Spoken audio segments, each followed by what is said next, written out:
E com a palavra, nossa irmã Gleice, que irá nos elucidar muito, né, sobre Allan Kardec e sua obra. Não, está tranquilo, não está tranquilo. Então nós vamos começar. Boa noite a todos, né, os irmãos encarnados e desencarnados. Sempre uma alegria muito grande poder estar aqui com vocês. É uma casa abençoada e que esta noite nós possamos voltar para os nossos lares com o coração renovado, com as nossas esperanças fortalecidas, com a nossa certeza de estarmos no caminho certo, né, de que sempre, nunca estamos sós. Além de Jesus, nosso mestre, nosso modelo e guia, nosso irmão maior, né, além do Pai misericordioso que a todos ampara, sustenta e fortalece, os benfeitores espirituais, que são nossos amigos, que são nossos parceiros, embora muitas vezes nós não percebamos a amorosa presença ao nosso lado, os nossos espíritos familiares, sempre nos estimulando. Então são tantas bênçãos, é tanto que nós temos a agradecer, que se fôssemos começar a agradecer, ficaríamos até 8h30 aqui só agradecendo. Então a forma de nós agradecermos a toda esta irmandade, né, a toda esta espiritualidade amiga que nos acolhe, e a todos vocês que vieram aqui esta noite para poder nos falar um pouquinho, né, sobre este grande homem codificador, nós vamos cantar. Então nós vamos cantar a música do Rabi da Galileia. Mas enquanto nós cantamos esta música, nós vamos também nos entregando a Ele, no sentido de nos colocarmos sob o seu olhar amoroso. Então nós vamos fazer deste momento da música um momento de entrega e pedindo ao Pai que olhai por cada um de nós, e Ele olha e Ele conhece as nossas dificuldades, as nossas dores. Nós vamos simplesmente colocar nas mãos dele, né? Então vamos cantar para o nosso amigo Rabi da Galileia.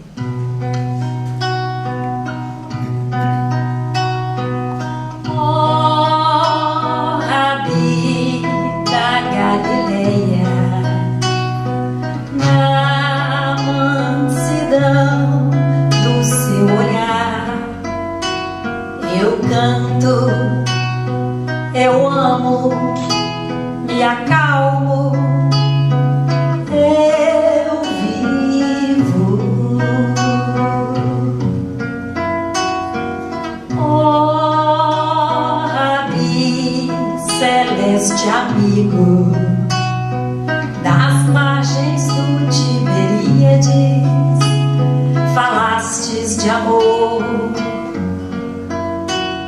Eu canto, eu amo, me acalmo, eu vivo. Brilha no céu como estrela, luz para todo o caminho. Brilha na terra e no seu coração, brilha você em mim, em forma de canção. Oh, Rabi da Galileia, na mansidão do seu olhar, eu canto, eu amo, me acalmo, eu vivo.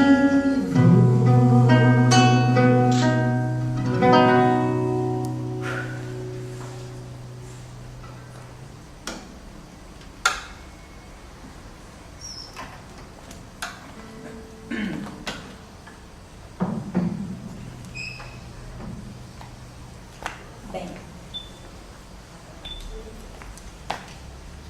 vamos ficar assim que a gente fica mais à vontade, né? Então, hoje nós vamos falar sobre um pouquinho da vida, né, e da obra de Allan Kardec, não com a pretensão de que em 40, 50 minutos nós conseguiríamos abordar a importância, né, trazer para esta reunião a importância do que foi este homem, com todo o seu trabalho, com tudo que ele fez por nós. Hoje o que nós temos por Kardec é um sentimento de profunda gratidão, porque nós podemos dividir a nossa vida, principalmente aquelas pessoas que verdadeiramente abraçaram a doutrina espírita, como um antes e um depois de conhecer os ensinamentos de Kardec. Pelo menos para mim, posso dizer por mim, né? A vida antes e depois de Kardec, porque ele nos trouxe uma explicação tão clara, né, do que Jesus quis nos mostrar, do caminho através do trabalho com os Espíritos, trazendo para nós as verdades do plano espiritual, que é impossível, depois de ler, de estudar, de compreender, você continuar sendo o mesmo, tendo despertado então a consciência para a necessidade da sua transformação moral, que não existe outro caminho para a nossa evolução a não ser a transformação moral.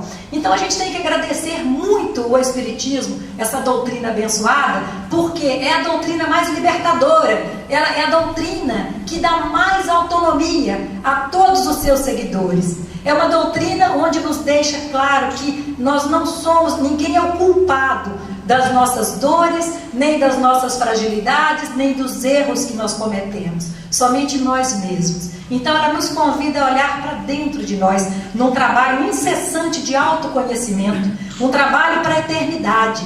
A cada reencarnação, a cada experiência, a cada vivência que nós vamos tendo aqui no planeta, ou em outro planeta, ou em outro plano, não importa, são oportunidades ímpares para que nós possamos aprender, com a experiência possamos crescer e o nosso crescimento que nos leva à evolução. Não temos uma doutrina salvacionista, não precisamos de Salvador. Precisamos de autoconhecimento e o conhecimento nos liberta. Jesus disse: conhecereis a verdade e a verdade vos libertará. Então Jesus veio nos mostrando que Ele é o caminho, a verdade e a vida. Veio, né, a segunda revelação. E nós tivemos aí com Kardec a terceira revelação, trazendo para nós essa doutrina abençoada, a revelação dos Espíritos. Então vieram os Espíritos nos dizer, não é, por que nós estamos aqui, de onde nós viemos, para onde nós vamos, qual o objetivo da nossa vida, para que nós não passemos aí 40, 50, 80, 90 anos achando que viemos aqui só para tomar sorvete. Podemos tomar sim, gente, ninguém está condenando sorvete não, mas nós não estamos aqui de férias. Nós não estamos aqui numa colônia de férias, nós estamos aqui para trabalhar, para servir. Já fomos muito servidos, já fomos muito acomodados. E até quando vamos continuar em cima do muro? Então, o que Kardec nos propõe é olhar para dentro de nós. Com toda esta obra que ele nos trouxe com seu Pentateuco, e nem todos sabem, nós vamos ver hoje rapidamente, Kardec escreveu, na verdade, só dentro da doutrina espírita, além dos livros didáticos que ele escreveu 30 obras dentro da doutrina espírita. E nós muitas vezes falamos só do Pentateuco e muitas vezes nem lemos o Pentateuco, não é? Vemos aí em algumas casas até dirigentes de reunião mediúnica que não leram o livro dos médiuns. Como assim? Não é? Então a gente vai falar hoje rapidamente um breve resumo do que foi a vida de Kardec. Quem que era Allan Kardec? Então a gente vê no enterro de Allan Kardec, aliás, não no enterro, quando houve a mudança do corpo de Kardec, do cemitério de Montmartre, em Paris, e ele foi para o cemitério de Père-Lachaise, foi feito um discurso maravilhoso com Camille Flammarion, com Gabriel Delane, com tantos mestres, né, e continuadores dos ensinos dos Espíritos, e eles foram falando coisas a respeito de Kardec. E então, Camille Flammarion, que era um astrônomo muito famoso e que inclusive ajudou Kardec na colocação no livro dos Espíritos, daquela parte que fala da pluralidade dos mundos habitados, através do amigo Camille Flammarion, que era íntimo de Kardec, ele disse: Kardec pode ser traduzido como o quê? Trabalho, solidariedade, tolerância.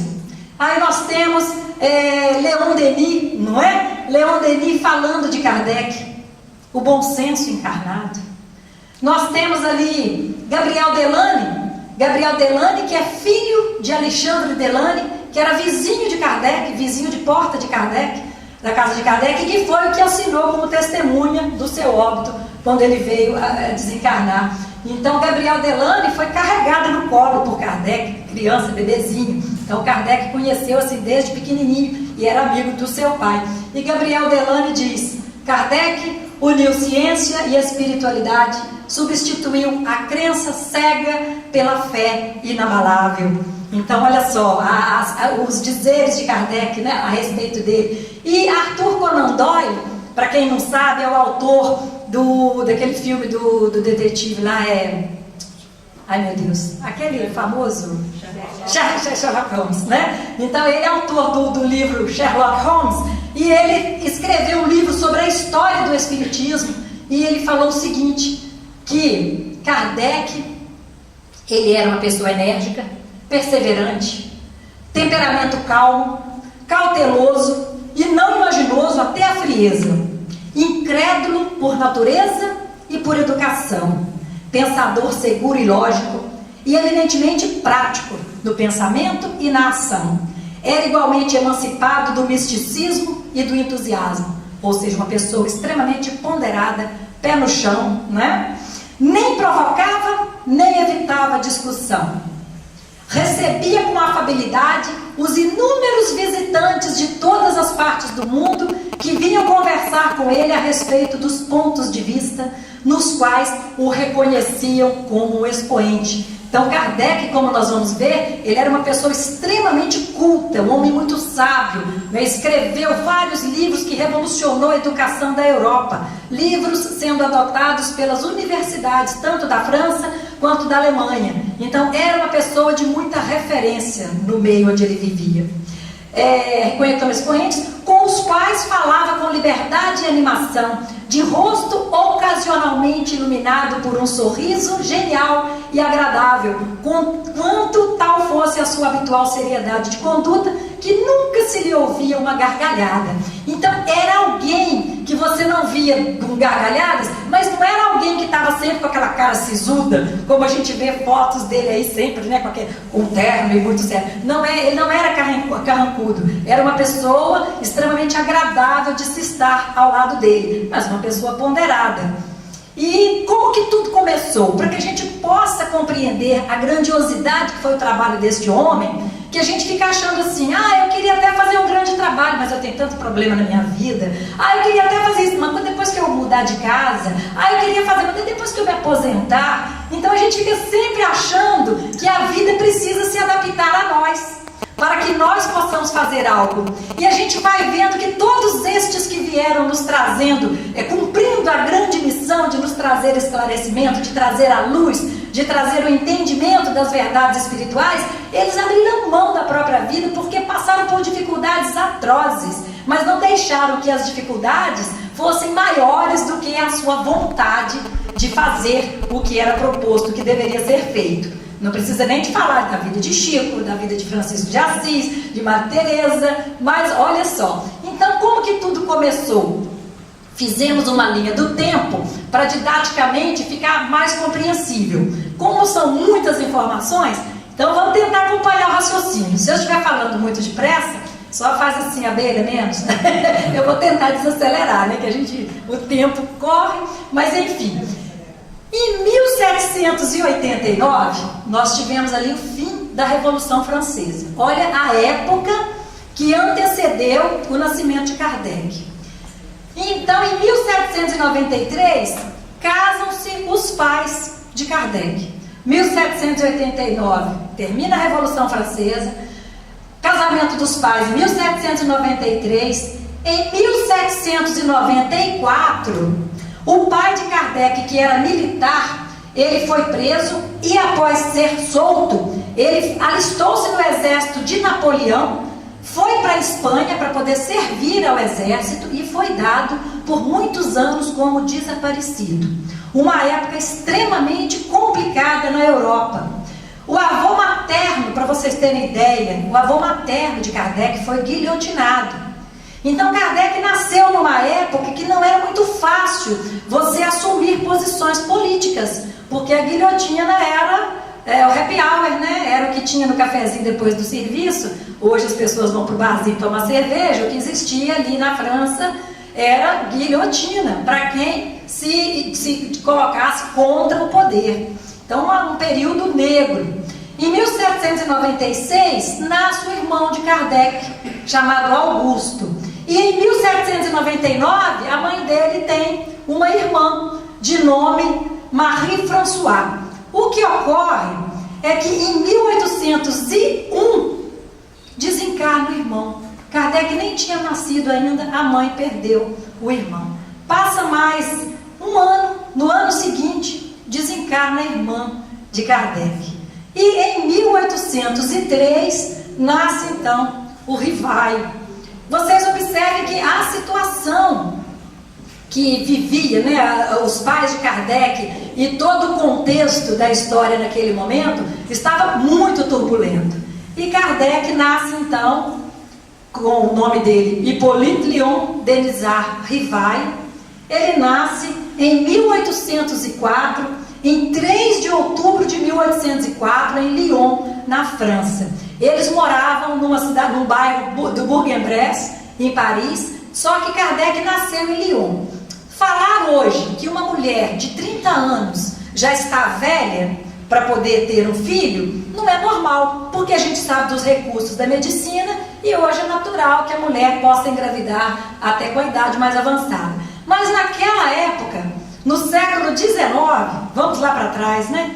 No século XIX, a mãe de Kardec tinha 30 anos. E diante de tantos abalos emocionais que estavam vindo desse contexto todo que a gente viu aqui, a família dela era muito rica, eles tinham muita posse. Então ela foi mandada para Lyon, onde existia lá aquelas estâncias de águas minerais, um spa, né? Não um spa para emagrecer, mas um spa, aquelas estações de tratamento, onde a pessoa tinha lá terapeutas, massagistas, todo o conforto que ela pudesse ter para o nascimento do Rivaio.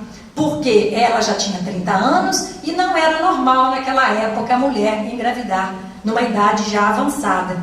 As mulheres naquela época se casavam muito novas, então podiam ter muitos filhos, mas ter um filho já aos 30 anos era um pouco complicado. Então ele nasceu em Lyon, mas ele nunca viveu em Lyon. Ele vivia, a família dele, no Bourg-en-Bresse, em Paris, e não em Lyon. Como era uma família de muitas posses, quando ele estava em 1810, ele foi transferido para estudar na Suíça, no Instituto de Yverdon, na Suíça, o Instituto Pestalozzi. E só ia para esse instituto aquelas pessoas que tinham posse, porque era caro estudar na Suíça. Kardec foi mandado para lá, no castelo de Yverdon. E ele ficou lá com 18 anos, né? Quando ele saiu do Instituto de Yverdon e volta para Paris, ele já começa a se preparar. Aliás, aqui ele ainda estava em Yverdon, ele voltou para Paris com 20 anos. Com 18 anos, ele prepara-se para lançar livros pedagógicos, falando de métodos de Pestalozzi, né? Seguindo o método do Pestalozzi, a mesma ideia que Pestalozzi tinha da educação, como a gente vai ver daqui a pouco. E aos 19 anos, lá em Yverdon, na Suíça, ele começa com o senhor Frontier, um grande amigo que ele tinha lá, o estudo do magnetismo. Então o senhor Frontier já estudava o magnetismo de Mesmer, falando do magnetismo animal, e Kardec começa então, Kardec era um grande magnetizador, começa então Allan Kardec, o Rivaio ainda, né? Começa a Rivaio estudar com o senhor Frontier toda a teoria de Mesmer e o magnetismo, e começando a aplicar, porque era algo que poderia ser feito, a cura, né, os tratamentos que eram feitos através do magnetismo. Então, lá em Yverdon, ainda na Suíça, ele tem a iniciação ao magnetismo. Em 1826, quando ele volta então para Paris, ele volta e funda o Instituto Técnico Rivaio, seguindo os mesmos moldes lá do Instituto de Pestalozzi, da educação de Pestalozzi. Em 1828, com 24 anos, ele escreve um plano de melhorias para a educação pública na França. E Kardec revolucionou, Hippolyte Rivaio, revolucionou a educação na Europa, não é? Em 1832, ele se casa com Amélie Gabrielle Boudet. Amélie era poetisa, já era pedagoga, já era escritora, era artista plástica, uma mulher extremamente preparada para ser a companheira daquele que seria o codificador da doutrina. E uma coisa interessante, para quem tem preconceito aí de mulher ser mais velha do que o marido, Amélie era 9 anos mais velha que Kardec, tá? E foi exatamente a companheira que ele precisava para a vida inteira, uma mulher extraordinária. E de 1824 a 1854, então, durante 30 anos, não é? Kardec, Rivaio, se dedica à educação, ganhando notoriedade em toda a Europa, com tudo que ele fazia para a educação. E o primeiro contato que ele teve, então, com as mesas girantes foi só lá em 1855. Então, 30 anos Kardec se dedicando à educação. Aí as influências que ele recebeu, nós vamos percebendo, então, que existe uma programação espiritual. Não é? Muitas vezes uma reencarnação ela é preparada por muitos séculos, para que tudo possa chegar e encaixar direitinho, para que o terreno possa estar adubado, pronto para receber a semente. Olha só, no século XVI, né, a influência de Comênios, um grande filósofo que influenciou profundamente tanto Rousseau no século XVII quanto Pestalozzi no final do século XVIII e início do XIX. Comênios dizia o seguinte: as escolas, fazendo que os homens se tornem verdadeiramente humanos, são sem dúvida as oficinas da humanidade. Então Comênios tinha esta visão diferenciada da educação e principalmente da necessidade de se educar corretamente a criança, tratando a criança como criança. Depois nós temos no século XVIII Rousseau, que foi o mentor espiritual de Pestalozzi. Então Rousseau dizia o seguinte: a educação dos infantes e adolescentes deve se dar através do amor pedagógico, ao invés de lhe impor, expor-lhes, fazê-los pensar. Todos eles naquela linha de que, educando as crianças, você não precisaria punir os adultos, não é? Mostrando a necessidade da educação dos infantes e adolescentes. Depois nós temos no século XVIII e XIX Pestalozzi, que tinha uma proposta completamente diferenciada do normal ali das escolas, né? Pestalozzi dizia o seguinte: a natureza melhor da criança deve ser encorajado o mais cedo possível a combater a força prepotente do instinto animal. Então Pestalozzi, ele fazia a criança pensar. Ele ensinava para as crianças, mas elas tinham que tirar deduções por elas próprias, compreender, a analisar, aprender a discernir, aprender a avaliar. Então Pestalozzi, quando ia dar, por exemplo, uma aula de biologia, então levava as crianças para a floresta e ali começava a mostrar as plantas, os animaizinhos, explicando. Era uma aula sobre astronomia, ia muitas vezes à noite, né, para o céu aberto, para observar as estrelas, as constelações, levando o aluno a despertar o interesse pelo aprendizado. Não era um aprendizado imposto, né? E Pestalozzi ainda tinha assim, pavor da verborragia, de você falar por falar, de falar coisas que não tinham sentido, de você, como dizia minha avó, dar bom dia a cavalo, né? Dizem que tem gente que conversa para boi dormir. Então Pestalozzi não admitia esse tipo de coisa. Olha só como foi a formação do menino Rivaio. E aí no século XIX nós temos Allan Kardec, de 1804 a 1869, quando ele diz o seguinte: é pela educação, mais do que pela instrução, que se transformará a humanidade. Então a necessidade da educação. E no século XX, Herculano Pires fala o seguinte: Pestalozzi pode ser considerado o pai espiritual de Rivaio, da mesma forma que Rousseau foi o pai espiritual de Pestalozzi. E Rousseau criou a primeira, acho que foi Rousseau mesmo, a primeira cartilha infantil para as crianças. Foi criada por Rousseau com desenhos, uma cartilha que falava a linguagem das crianças.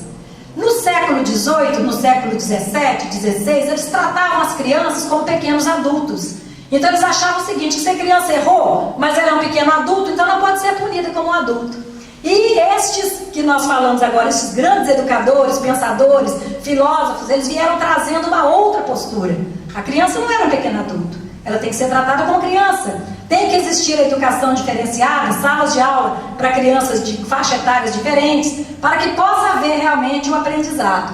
E Pestalozzi seguiu isso, né, essa diferença.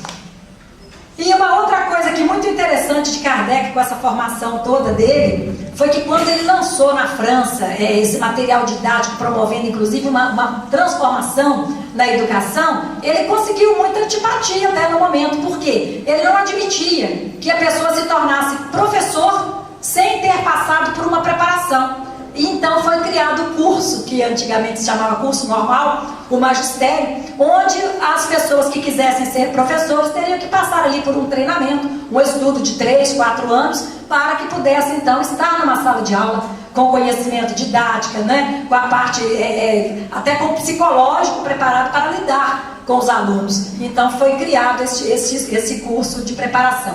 Aí a gente vê a formação dele, né? Discípulo de Pestalozzi, pedagogo, poliglota, falava fluentemente o inglês, alemão, latim, gaulês, holandês, italiano, espanhol, professor de matérias de diversas áreas do conhecimento, a matemática, a química, a anatomia comparada, astronomia e francês. A anatomia comparada, que a gente chamaria hoje até de biologia, né?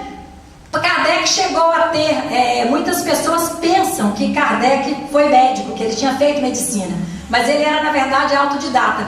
Na questão da anatomia comparada, ele nunca chegou a fazer faculdade de medicina, mas ele era alguém que estudava muito e ele dava aulas e escreveu livros a respeito.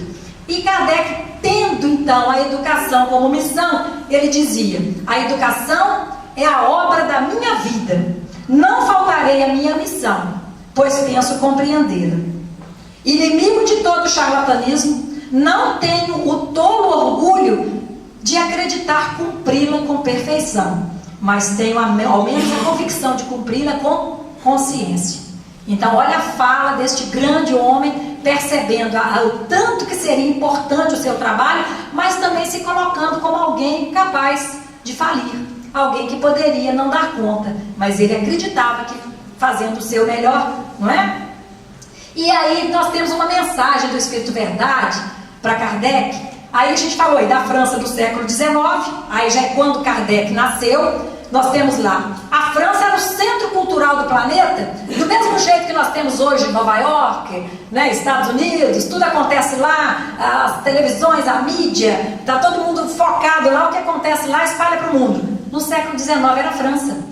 A França era o centro cultural do planeta, era uma pressão muito forte do iluminismo, onde as pessoas achavam que esse negócio de Deus, de fé, de crença, tudo isso era baboseira. Olha só o que fala aqui. O iluminismo, o pensamento principal do iluminismo. O pensamento racional deveria ser levado adiante, substituindo as crenças religiosas e o misticismo, que segundo eles bloqueavam a evolução do homem. O homem deveria ser o centro e passar a buscar respostas para questões que até então eram justificadas somente pela fé. Então vem o iluminismo e a gente fala assim: poxa, mas que absurdo! O iluminismo negando a religião, o iluminismo não permitindo os atos de fé, a crença. Mas aí a gente vê que tudo tem um propósito. Em compensação, foi um século em que se desenvolveu a ciência, até na questão da anatomia. Não se podia cortar o corpo de quem morresse para você fazer um diagnóstico.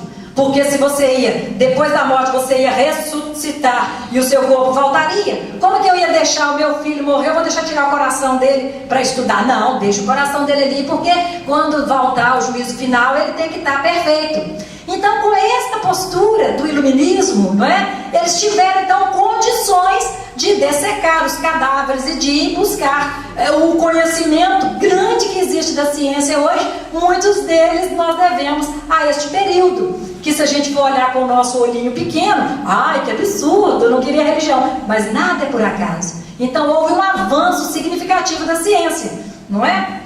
Tem até um filme que chama O Alquimista, não, acho que é o médico, né? O físico, exatamente. E ele tem que à noite, na calada da noite, subir para lá para uma torre onde tinha um cadáver, para abrir aquele cadáver para ver por que era aquela dor do lado direito, que matava as pessoas, ninguém sabia por que morria. Morreu por quê? A dor do lado direito. O que era a dor do lado direito? Aí ele, na calada da noite, ele conseguiu ver, né, abrir o corpo do cadáver e ver que era o baço, né? O baço era o apêndice, acho que é o apêndice que supurava e ninguém sabia. Então era o apêndice, então do lado esquerdo. É um negócio assim. Vocês entenderam, né? É isso aí. Eu sei que tinha lá uma coisinha que se não abrisse o cadáver não tinha como você saber. Só que não podia. Nossa, era um crime. Se pegasse você dissecando o cadáver, você ia para a guilhotina, não tenha dúvida. Então, uma situação extremamente complicada, né? Mas nada é por acaso. Então, foi neste contexto que nasce, né? Que Kardec começa lá na França do século XIX.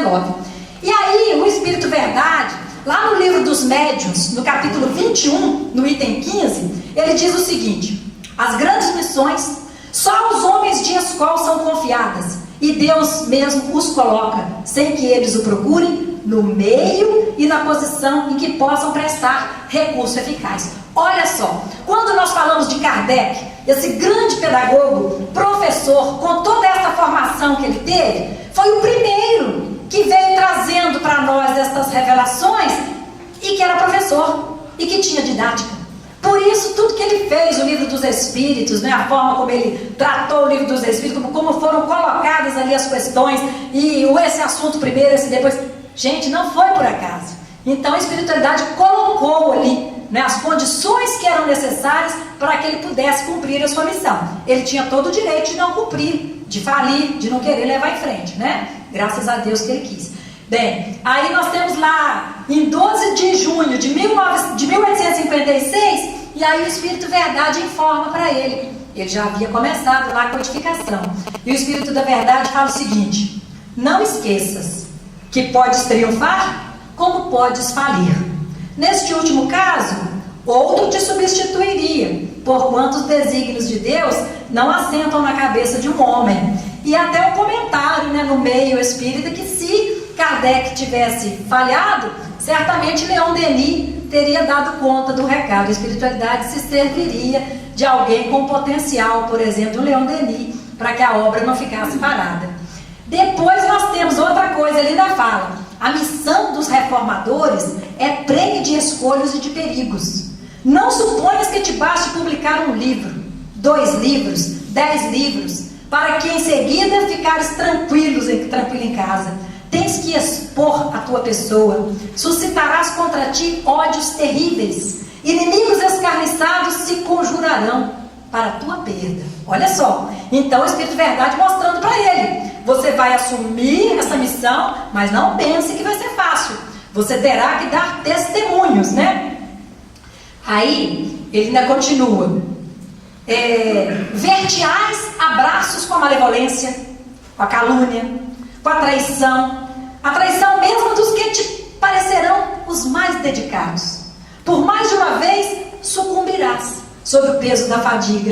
Terás de sustentar uma luta quase contínua, com sacrifício do teu repouso, da tua tranquilidade, da tua saúde e até da tua vida, pois sem isso viverias muito mais tempo. Como vês, a tua missão está subordinada a condições que dependem somente de ti. Então o Espírito Verdade desvendou para ele o véu. Tá afim? Você vai ter que passar por isso, por isso e por isso. Tudo tem um preço. É a mesma coisa. Você quer comer um omelete? Então você vai ter que quebrar ovo. Porque muitos de nós queremos comer omelete, mas quando fala você tem que quebrar o ovo. Ah, não é? Então vai ter que pagar o preço.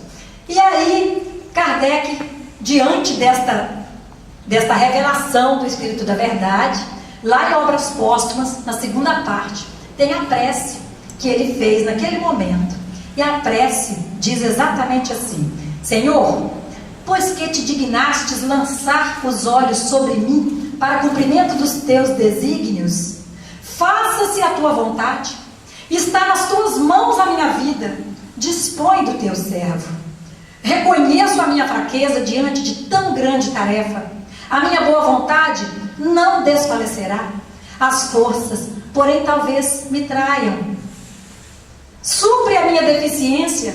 Dá-me forças físicas e morais que me forem necessárias. Ampara-me nos momentos difíceis e com teu auxílio e dos teus celestes mensageiros, tudo envidarei para corresponder aos teus desígnios. Olha que legal. Então ele se colocando como servo e pedindo ajuda e pedindo a sustentação. E não pedindo: retira de mim essa dificuldade, me dá uma vida boa, que aí eu vou cumprir direitinho o que o Senhor está querendo. Não, ele estava disposto a pagar o preço.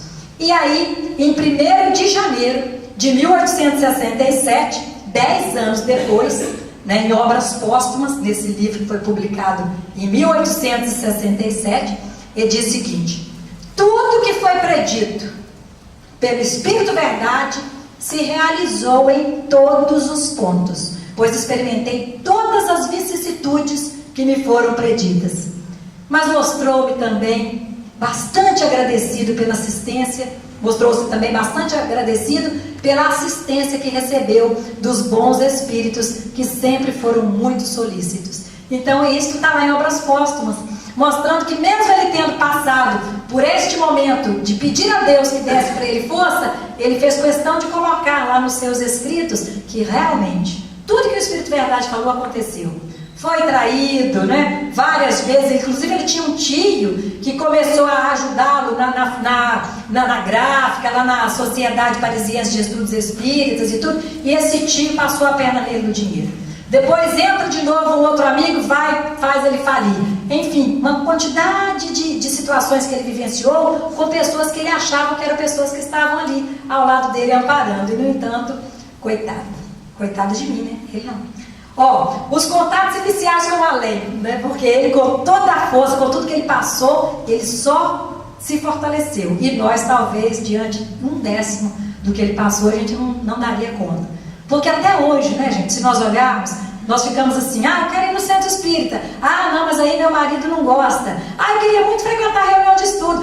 Não, minha sogra é evangélica, se ela vê que eu estou lá. Então, qualquer coisinha é motivo da gente justificar que não vai.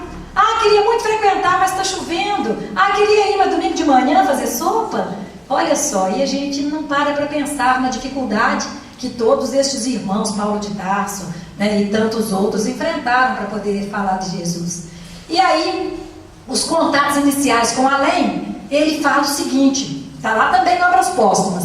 Um dos primeiros resultados que colhi das minhas observações foi que os espíritos, nada mais sendo do que a alma dos homens, não possuíam nem a plena sabedoria, nem a ciência integral. Então Kardec mostra, nesta fala dele, que quando ele percebeu que eram os espíritos que se comunicavam, ele viu que os espíritos eram a alma dos homens. E que por estarem desencarnadas, estas almas não se tornavam melhores. Elas eram exatamente o que elas eram enquanto encarnadas. Então ele vê que nada mais sendo do que as almas dos homens, não possuem a plena sabedoria. Entre nós aqui, quantas pessoas nós temos aqui que falam de coisas que realmente é a verdade, que são coisas importantes que nós precisamos refletir? Mas quantos também falam abobrinha, falam sem saber, sem conhecimento de causa, e a gente não dá às vezes nem ideia? Quantos estão aqui buscando às vezes uma fofoca, uma maledicência, não é não? E quantos estão aqui muitas vezes buscando um estudo sério, um aprendizado, melhorar o conhecimento? Então assim, no plano espiritual, nós vamos ter espíritos de todo jeito, e Kardec viu isso muito claramente. E estamos diante de fatos, né? Então ele começou falando lá sobre os fenômenos mediúnicos. Isso aqui está lá na introdução do Livro dos Espíritos. Ele diz: estamos diante de fatos, e qualquer fato tem suas leis naturais. Vamos conhecer estas leis para melhor adequá-la ao aproveitamento da humanidade. Então ele percebeu que dos espíritos que se comunicavam, ele podia tirar ali informações riquíssimas para o esclarecimento da humanidade. E não apenas perguntar: será que minha filha vai casar com fulano? Eu vou conseguir um emprego? Será que eu vou conseguir comprar um carro? Né? Que eram as perguntas mais fúteis que eram feitas na época, quando ele se dispôs a acompanhar este trabalho. E aí, Herculano Pires, que faz aquela introdução lindíssima no Livro dos Espíritos, ele fala do método kardeciano. Escolha de colaboradores mediúnicos insuspeitos, tanto do ponto de vista moral, quanto da pureza das faculdades e da assistência espiritual. Como vai ter um médium que dê comunicações sérias, se este médium não tem uma conduta séria? Se não é nem aquela pessoa que se esforça por se tornar melhor a cada dia. É alguém que se compraz aí ainda na bebida, no cigarrinho de vez em quando. Não, mas eu bebo, mas no dia da mediúnica eu não bebo, não. Ué, mas é assim, né?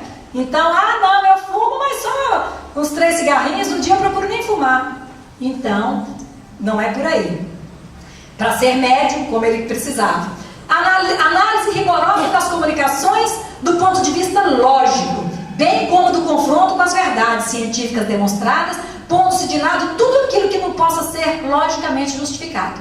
Então ele perguntava aos espíritos de trás para frente, de frente para trás, para ver se as respostas, né, coincidiam, se tinha uma coerência. Depois ainda diz: controle dos espíritos comunicantes através da coerência e do teor da sua linguagem. Então observava tudo. Consenso universal, ou seja, concordância das várias comunicações dadas por médiuns diferentes ao mesmo tempo, e em vários lugares sobre o mesmo assunto, não é? Então Kardec, ele observava, tanto que no livro dos médiuns nós temos lá a classificação dos espíritos, temos lá os pseudo-sábios, não é? Falam rebuscadamente, falam assim, com palavras muito distintas, mas no fundo, de moral mesmo, passa muito pouca coisa. Ocupa-te com zelo e perseverança do trabalho que empreendeste com o nosso concurso, porque este trabalho é nosso. E os espíritos deixavam claro para Kardec, o trabalho era dos espíritos, não era dele. Então aqui eles estão dando a recomendação para ele ocupar-se com zelo. Nele pusemos as bases do novo edifício que se eleva e um dia deverá reunir todos os homens no mesmo sentimento de amor e caridade. E aí quando fala, mas vai reunir todos os homens, então o futuro das religiões é o Espiritismo? Quer dizer, o Espiritismo é o futuro das religiões? Não, mas o futuro das religiões é o conhecimento das verdades que o Espiritismo nos traz com tanta clareza. Comunicação com os espíritos, a reencarnação, a vida após a morte, a pluralidade dos mundos habitados, porque é isso fatalmente. Eu posso ser hoje a católica, ou a evangélica, ou aquela mais acirrada, eu não acredito em reencarnação. Não tem problema, eu vou morrer, eu vou perceber que a morte não existe, eu vou ver que eu terei que reencarnar, fatalmente na outra encarnação eu já vou ter uma consciência a mais, porque eu vi que realmente a reencarnação é uma lei, e todos nós estamos sujeitos a ela, não tem como fugir. Então, os espíritos orientaram, Kardec seguia os espíritos em tudo, e eles falam da seta, que é aquela representação do trabalho do Criador, que está lá no livro dos Espíritos. Porás no cabeçalho do livro o ramo de parreira que te desenhamos, porque é ele o emblema do trabalho do Criador. E aí eles explicam por que a cepa. Todos os princípios materiais que podem representar o corpo e o espírito, nele se encontram reunidos. Então Kardec mostra aqui, os espíritos mostram para Kardec que o corpo é o ramo, o espírito, aqui o nosso corpo, tá? O espírito é a seiva, a alma ou o espírito ligado à matéria é o bago. Então nós vamos percebendo que nós temos no corpo aqui apenas um instrumento, uma ferramenta da qual a gente se utiliza. E o homem quintessência, o homem quintessencia o espírito pelo trabalho. E tu sabes que não é senão pelo trabalho do corpo que o espírito adquire conhecimento.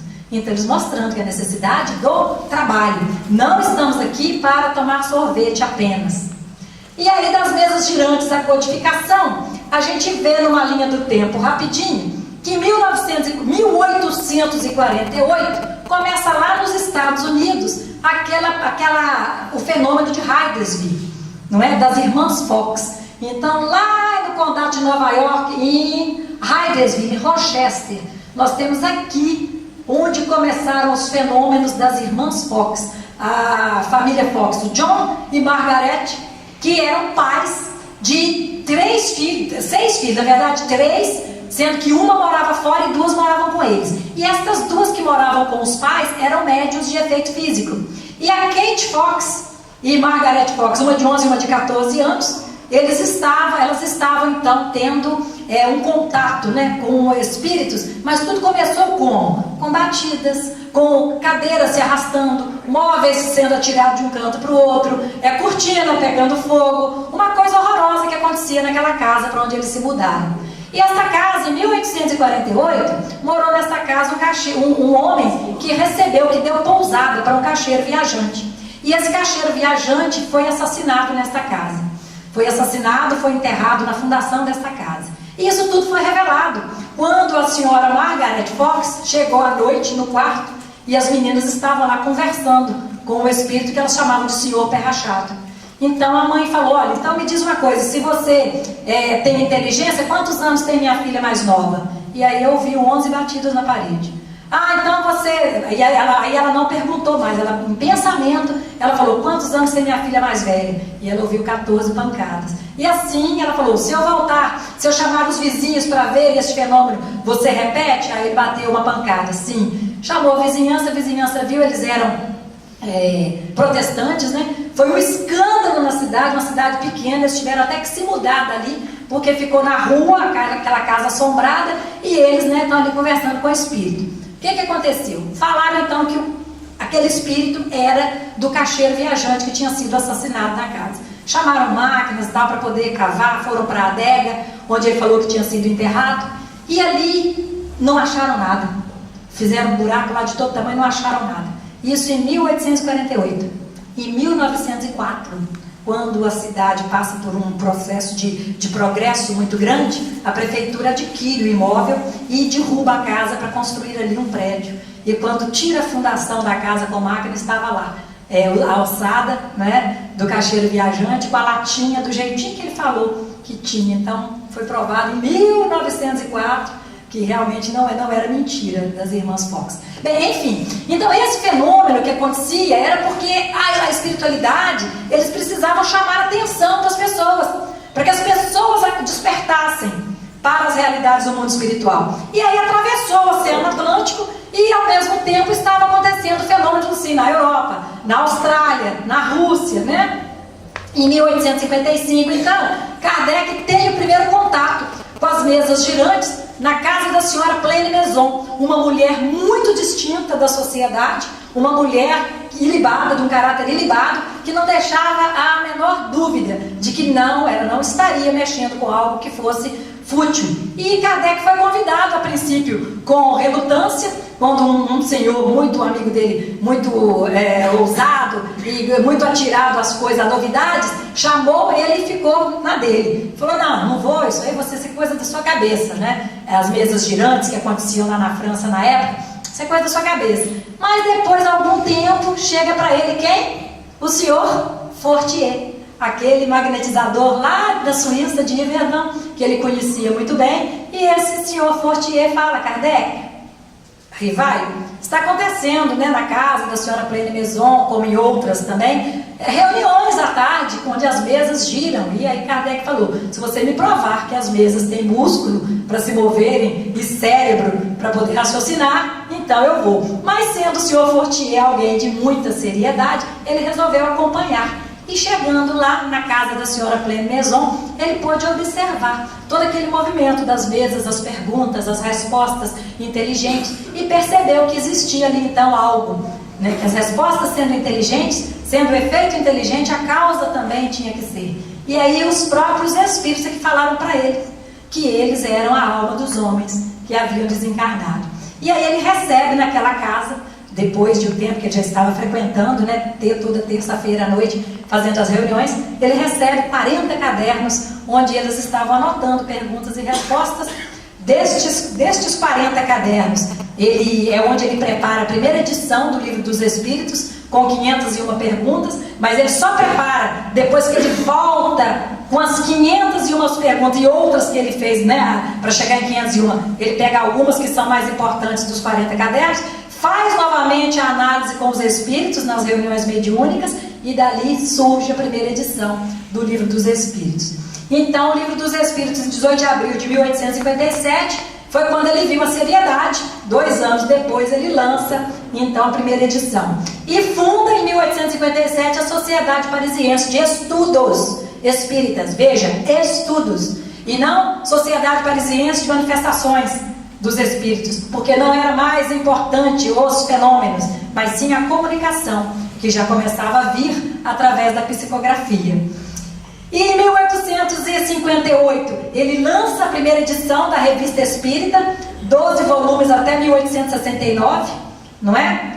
E em junho de 1858, ele lança um livro chamado Instruções Práticas sobre a Manifestação dos Espíritos. Por quê? Porque chegava gente do mundo inteiro para conversar com ele, e fazia muitas vezes as mesmas perguntas. Mas como é que é isso? Como é que se dá a comunicação? Como é que acontece a psicografia? Como é que faz para escrever? Então, quando a pessoa chegava assim muito afoita, e ele com 1000 coisas, né, fazendo, ele falava, olha, lê este manualzinho aqui, era um livreto, lê aqui e depois a gente conversa. Porque aí quando a pessoa lesse aquela explicação inicial, aquele manual, né, vamos dizer assim, aí já chegava para ele para se aprofundar nas informações. Tem ninguém dormindo aqui não, né? Então era uma coisa assim, interessante o trabalho dele. Eu tenho que perguntar, aí todo mundo riu, quem estava dormindo abriu o olho, eba. Então, foi assim que aí ele foi escrevendo. Olha só o trabalho de Kardec. E essa revista espírita, gente, era uma por mês, hein? Imagine. O que é Espiritismo também é um livrinho pequenininho, né? Para quem não quer ler de cara o Livro dos Espíritos. Estou querendo saber esse negócio de Espiritismo. Toma, lê o que é Espiritismo. Você vai ter ali um resumo que vai te motivar a procurar compreender mais, né? Eu coloquei em azul as obras do Pentateuco, que nós também conhecemos. Precisamos, né? Bem, o Livro dos Espíritos, então, é 18 de abril de 1857. Está errado aqui, que eu colei. Tá vendo Ctrl+C, Ctrl+V no computador, o que dá? Na verdade, foi em 1860, tá? Vou ter que corrigir aqui. Em 1860 que sai, então, a segunda edição do Livro dos Espíritos, que nós conhecemos hoje, com 1019 perguntas. Tá? Então, 1857, 3 anos depois desse estudo que ele faz ali, ao longo das reuniões, né, das reuniões mediúnicas, então ele traz a segunda edição com 1019 perguntas. A Cartas sobre o Espiritismo. Depois, em 1861, ele lança o Livro dos Médiuns, mostrando exatamente a necessidade da classificação dos espíritos e da técnica que deveria ser usada, perguntas que se poderiam fazer aos espíritos, classificação, né? Enfim, vem trazendo para nós esse manual aí de comunicação. Em 1861 também, ele escreve sobre o Auto de Fé de Barcelona, porque quando ele começou a lançar estes livros lá na França, os livros foram assim, um sucesso, né? Todo mundo queria saber sobre o Espiritismo. E aí mandaram para a Espanha estes livros. Só que o bispo da Espanha, da mesma igreja que autorizou Kardec a publicar os livros lá em Paris, o bispo da Espanha resolveu queimar, dizendo que era coisas do diabo e que as obras teriam que ser queimadas. O que aconteceu é que ele fez um auto de fé, mas assim, tentando esconder a doutrina, ele colocou a doutrina no auge, porque ele fez um esquema com carrascos, uma grande fogueira de livros, mais de 300 livros em praça pública, e queimando. Quando as pessoas viram toda aquela parafernália toda, que é aquilo, para que aquilo tudo, despertou o conhecimento, a curiosidade. Mas o que tem aí que é tão importante que a gente não pode ver? Por que a gente não pode ler esses livros? Então ficou todo mundo recebendo os livros através de modos clandestinos, mas despertou a curiosidade. Só lembrando aqui que nós pulamos uma parte, quando ele assinou o nome de Allan Kardec, é porque numa destas reuniões ele conheceu as médiuns que trabalhavam com a senhora Pleine Maison, da família Baudin. E a família Baudin tinha 2 filhas que eram médiuns. E estas 2 filhas, uma delas recebia o espírito de nome de Zéfiro. E o Zéfiro revelou para Kardec que eles haviam sido trabalhados. Kardec era um sacerdote druida na Gália, na época de César. Então, o druidismo era a religião predominante na Europa. O druidismo, ele postulava a vida após a morte, a comunicação com os espíritos, a reencarnação. Kardec era um sacerdote druida. E ele assinava na época Allan Kardec. Então Zéfiro falou com ele que ele não usasse o nome de Rivaio para não misturar as coisas. Rivaio é o educador, né? O educador de crianças, de adolescentes e tal. Kardec, o educador de almas para a eternidade. Então ele passou a assinar Allan Kardec, o mesmo nome lá da época dos druidas. As Gálias é onde hoje é a França, né? Na região da França. Então, em 1862, ele traz lá um outro livrinho, o Espiritismo na sua expressão mais simples, Viagem Espírita, é onde ele relata as experiências dele nas cidades que ele visitava. Então, vou visitar um centro espírita lá em Caratinga. Aí eu chego lá no meu grupo Espírita Fraternidade e falo, deixa eu fazer um relatório. Olha, fui lá no Dias da Cruz, uma casa com 122 anos, né? Maravilhosa, um ambiente tal, e vou e relato para eles. Então, de todas essas viagens, ele montou este livrinho falando das experiências de cada casa, de cada centro, as dificuldades que tinham, que apresentavam, e ele preocupado em estar ali cuidando para que o objetivo não fosse desvirtuado, né? Depois, respostas dirigidas aos leoneses por ocasião do Ano Novo, e mais na frente, 1864, quando ele é orientado, né, pela espiritualidade, que ele se afaste, que o trabalho dele estava extremamente estressante, então pede que ele se afaste por questão de saúde. Ele tinha problemas seríssimos circulatórios. Então falou, você precisa se afastar um pouco do trabalho, né, porque senão você não vai dar conta. E aí Kardec vai para Santo Andrés, uma instância, uma região praiana, lá na França, e lá em Santo Andrés, que ele vai para descansar, ele vai e escreve o esboço do Evangelho segundo o Espiritismo. Então eles falam para ele que precisava de tê-lo ali afastado de todo aquele burburinho, toda aquela rotina, para que pudesse falar mais fundo ao coração dele, para que ele pudesse captar a mensagem. E aí, quando ele resolve colocar a imitação do Evangelho segundo o Espiritismo, eles pedem depois, não coloque imitação, porque imitação já dá um sentido pejorativo à obra. Então vai ser o Evangelho segundo o Espiritismo. Depois, Resumo dos Fenômenos Espíritas, outro livro. Em 1865 ele lança então O Céu e o Inferno, e aí a espiritualidade fala para ele: você está tendo dificuldades em colocar esta nova doutrina para as pessoas? Você está encontrando inimigos, adversários? Inimigo, adversário, você vai ver agora. Porque quando você vem acabando com as penas eternas, mostrando que céu, inferno e purgatório não existem, aí você vai ter a revolta, né, daqueles poderosos contra os seus ensinamentos. Então, avisando para ele que realmente a coisa não seria fácil.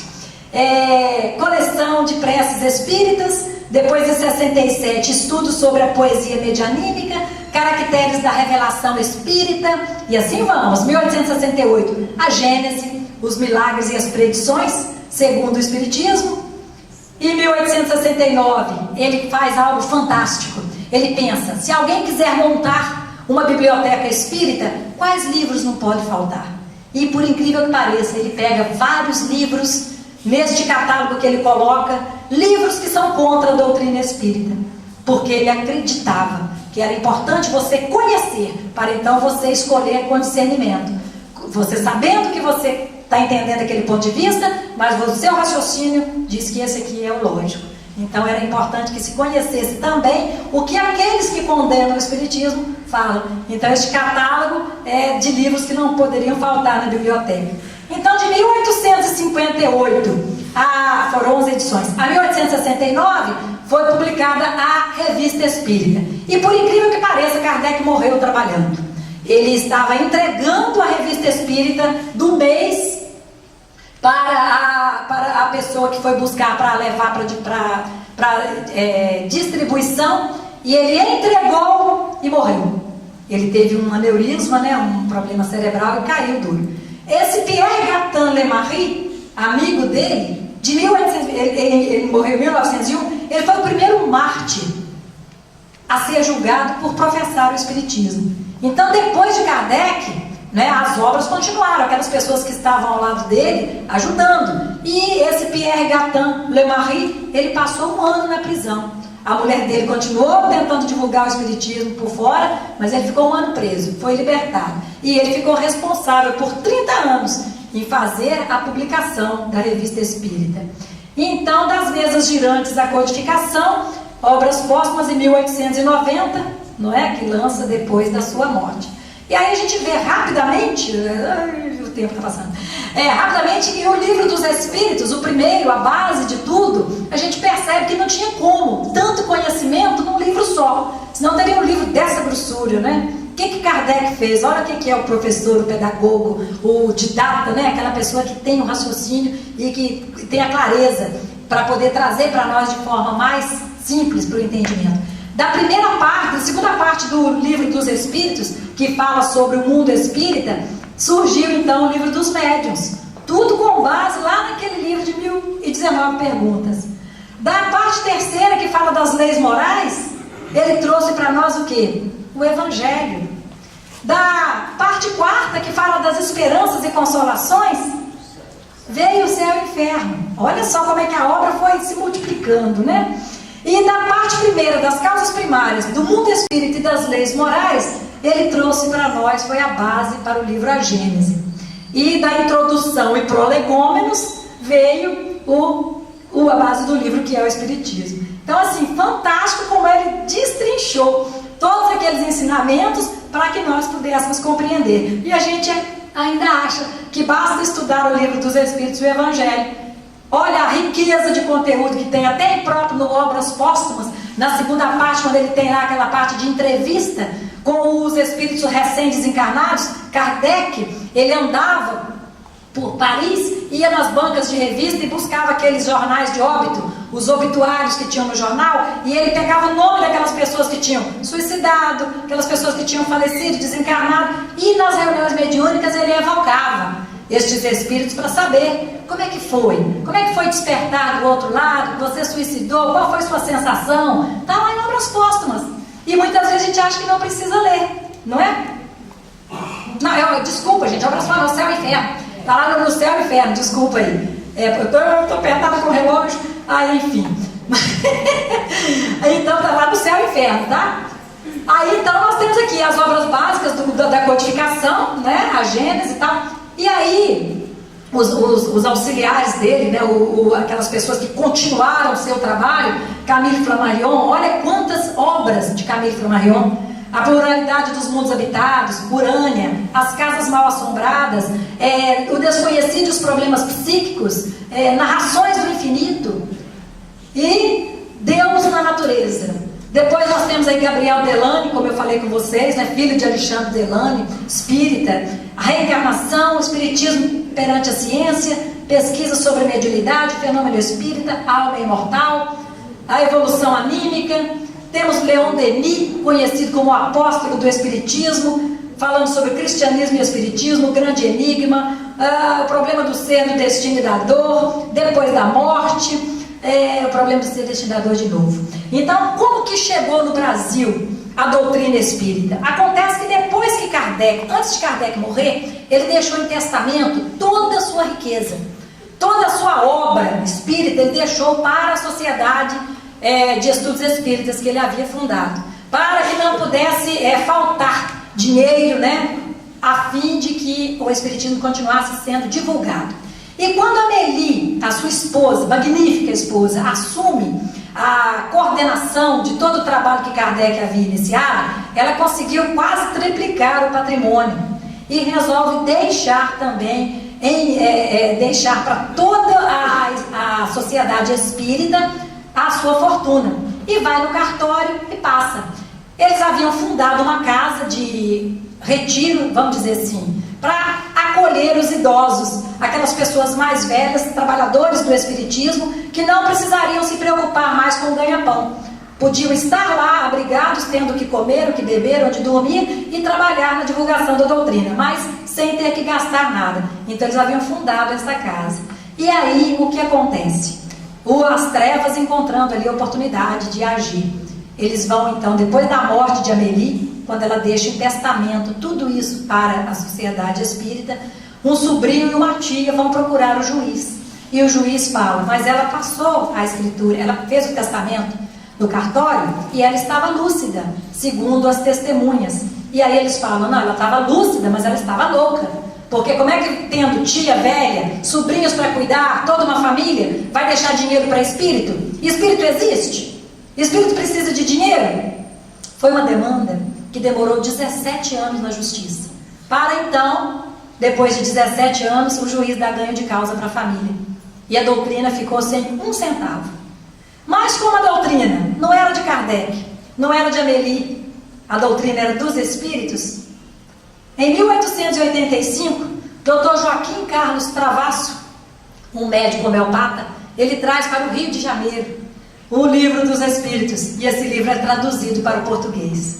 E ele entrega esse livro nada mais, nada menos do que para Dr. Bezerra de Menezes, um político extremamente respeitado no Rio de Janeiro, né, uma pessoa muito influente, que escrevia para o jornal O País, o jornal mais lido na época de Bezerra de Menezes, e ele coloca, né, a doutrina espírita lá em cima. E em 1886, um ano depois, Dr. Bezerra de Menezes declara-se espírita, convertido mesmo, adepto ao espiritismo, pela coerência dos ensinamentos que ele viu. Em 1889, ele assume a presidência da FEB e depois de 5 anos, ele volta novamente a ser o presidente e fazendo de tudo para que não houvesse nenhuma desvirtuação dos princípios da doutrina, da codificação. Tanto que foi Bezerra de Menezes que começou o processo de unificação da doutrina, para que houvesse uma unificação, para que falassem a mesma língua, seguindo a codificação.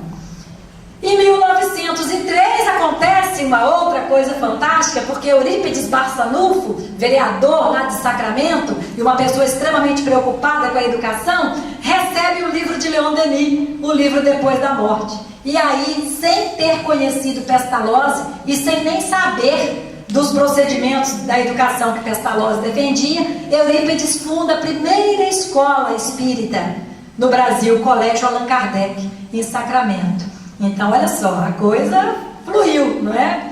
Em 1932, nós temos aí Chico lançando Parnaso de Além Túmulo. Nós temos, né, aí depois de Parnaso de Além Túmulo, todos nós sabemos até onde ele chegou. Em 1955, Dona Ivone Pereira lança, depois de ter ficado mais de 30 anos com essa comunicação engavetada nessas psicografias, ela lança Memórias de um Suicida, que foi um marco também no movimento espírita. Dona Ivone Pereira, a heroína silenciosa. Depois, em 1964, Divaldo Franco, depois de ter passado anos psicografando, recebe de Joana de Ângeles com a orientação: rasga tudo. Isso aí era só um treinamento. E aí ele começa, então, em 1964, é que ele divulga o primeiro livro, que ele publica, o livro Messe de Amor. E daí para cá não parou mais. Então, o que a gente percebe com isso? Que o Espiritismo surgiu com a ação dos espíritos superiores, mas apoiados em quê? Apoiados na maturidade moral e cultural de Kardec, no papel de codificador. Quer dizer, alguém extremamente preparado para que pudesse desenvolver esse trabalho. Com a máxima, fora da caridade não há salvação, procura ressaltar a igualdade entre os homens perante Deus, a tolerância, a liberdade de consciência e a benevolência mútua. Então a gente fala assim: Deus não escolhe os capacitados, Ele capacita os escolhidos. E foi dada a Ele toda a capacidade para que Ele pudesse cumprir a sua missão. Ele desencarna então aos 65 anos, em 31 de março de 1869, e esta frase que está no dome dele, lá no cemitério Père-Lachaise, de onde ele foi mudado do cemitério Montmartre para esse, que foi feito um dome no estilo druida, exatamente como no molde do druidismo, aquele dome que parece assim, uma barraca, né, uma cabana, mas assim, reta, aquelas pedras gigantes, e onde tem o túmulo dele lá, no Père-Lachaise. E lá está escrito, está cravado nessa pedra, esses dizeres, que embora muitos atribuam a Kardec, não existe registro de Kardec ter falado isso em momento algum, mas é a fala que tem tudo a ver com o que ele nos trouxe: nascer, morrer, renascer ainda e progredir sem cessar. Tal é a lei. Está lá no cemitério de Père-Lachaise. Pela atenção de vocês, muito obrigada. Pelos 10 minutos que eu excedi, as minhas desculpas. E aí eu canto a música final depois, para não ficar com mais vergonha. Fazer a prece, tudo bem. A prece é para eu fazer? Sim. Posso fazer então cantando?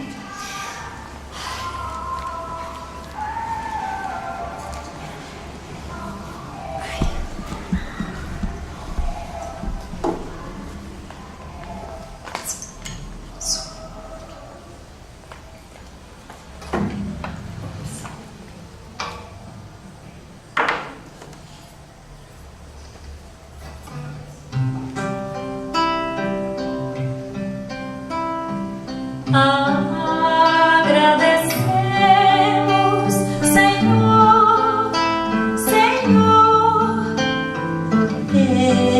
estes momentos de paz, que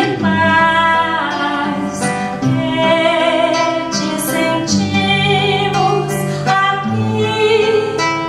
aqui, em vibrações fraternais, a estrada da vida conduz-nos ao bem, na alegria ou na dor, seja o amor nossa bandeira de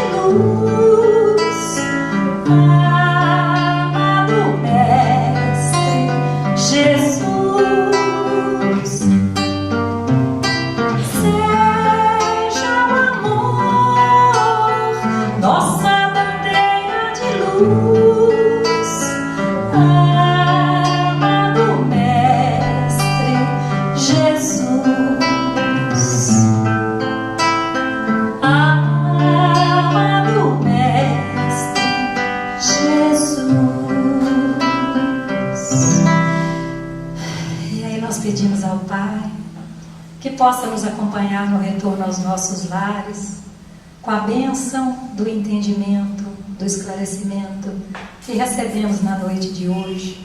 Que estas palavras, Senhor, não tenham caído em vão em nossos corações. Que possamos cada vez mais nos fortalecer e termos a coragem de seguir os Teus passos. Mesmo que para isso, Senhor Jesus, tenhamos que suportar o mundo contra as nossas escolhas, contra as nossas decisões. Ajuda-nos, ó Mestre, para que possamos cada vez mais estar em sintonia com os propósitos de Deus para a nossa vida. Auxilia-nos, ampara-nos, hoje e sempre. E que Kardec, Hipólito, Rivaio, onde ele estiver, Senhor, esta alma abençoada, e de todos aqueles que trabalharam pela divulgação e pela continuidade desta abençoada doutrina, possam receber neste momento as nossas melhores vibrações, a nossa gratidão e alegria por estarmos professando esta abençoada doutrina. Que assim seja.